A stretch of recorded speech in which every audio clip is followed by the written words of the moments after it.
Okay, if it work on my machine, dilemma or policy.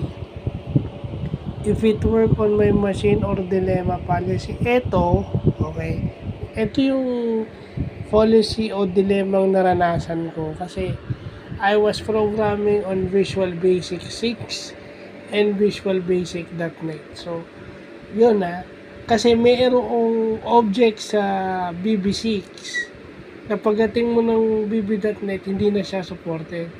Okay? Merong ActiveX na, kasi pag ActiveX, VB6 yun. No, .NET framework yung sa Visual Basic.NET. So, merong supported yung pag gumagamit ka ng VBC, kung itatry mong gamitin yung ActiveX sa VB.NET, merong gumaganang konti, pero halos hindi na. So, doon pumapasok yung if it work on my machine. Kasi, paano kung lumang PC yung ginagamit mo, o yun na yun, diba? Kung kayo ay under yung cash train na vlog natin kanina, no? Kung kayo ay under cash train at nahihirapan kayo sa finances, you would prepare Visual Basic 98 or Visual Basic 6 rather than Visual Basic.NET. So yun na lang yung example natin, kasi yun magkaibang language at saka yung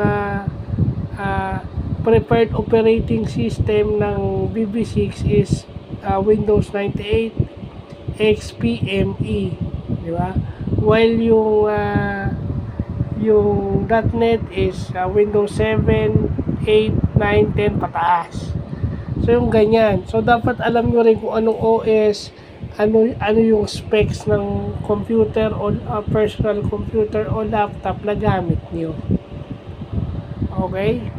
Kasi kung hindi naman ganun kataas yung specs na hardware specs at software specs ng PC nyo na makikita nyo using DXDiag, di ba? Kung mataas yung specs ng PC nyo, pwede.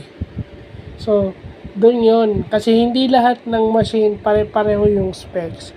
Kaya minsan na ilalagay, bakit gumagana sa ibang computer, doon sa ibang computer hindi. Because yung sa specs na nakalagay o naka-install or hardware and software pareho.